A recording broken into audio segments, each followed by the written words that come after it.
comentário bíblico, os samaritanos habitavam a região do antigo reino de Israel chamado Samaria.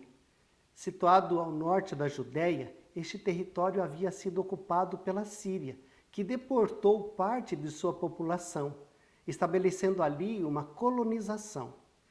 Desta maneira, aquelas terras se caracterizavam por uma mistura de etnias, o que levava os judeus a considerar seus moradores como impuros. Havia uma rivalidade significativa entre os dois povos, tanto que, quando Israel voltou do exílio, houve resistência para a reconstrução de Jerusalém e do templo. Assim, as diferenças eram graves e circundavam questões religiosas e políticas. Existem vários textos que demonstram o quanto os judeus odiavam e desprezavam os samaritanos. E mesmo os discípulos não escondiam sua aversão. Neste contexto, ironicamente, Jesus propõe uma parábola para tratar o tema da solidariedade. Ele utiliza a alegoria de um viajante que é assaltado na estrada de Jerusalém para Jericó, sendo deixado ferido, semi-morto à beira do caminho. Após o ocorrido, passa por ali um sacerdote, que na religião judaica seria oficialmente o mediador entre Deus e o povo, já que era sua a responsabilidade de oferecer os sacrifícios para a expiação dos pecados e instruir sobre a doutrina. Mesmo assim, o moribundo permaneceu como estava, pois, segundo o relato, o religioso passou ao largo. Da mesma forma, se aproxima um levita.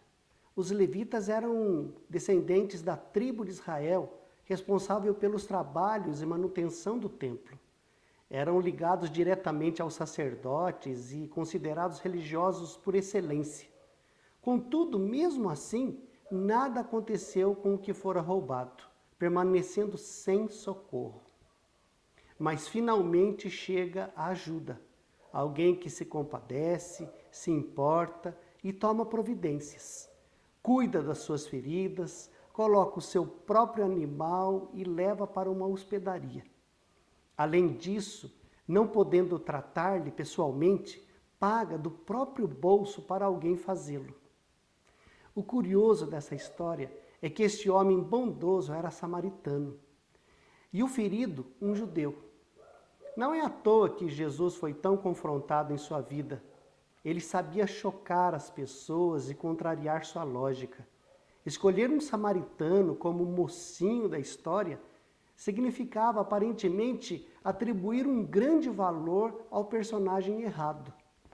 Imagino como se sentiram as pessoas que o ouviam naquele momento.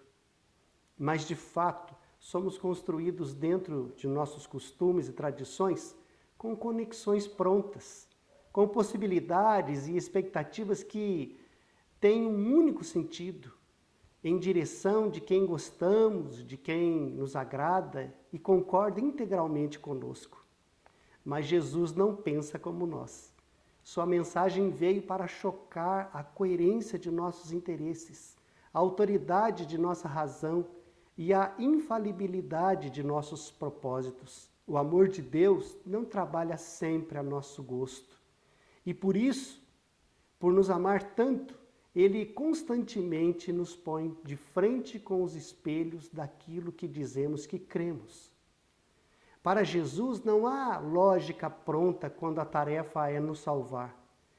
Muito embora consideremos que existam pessoas certas para nos ajudar e outras destinadas a nos destruir, nosso Mestre nos leva a outra realidade, de que em certos momentos a ajuda vem de onde menos se espera e a manifestação do bem de quem nunca imaginaríamos. Por isso, Jesus nos ensina sobre o quanto é necessário valorizar as pessoas, indistintamente. Ouvir, considerar, acolher, respeitar e perceber que no exercício da vida, a igualdade, a ajuda mútua, o companheirismo e a humildade para aceitar diferenças são caminhos necessários para nos sarar de acidentes, fracassos e mazelas.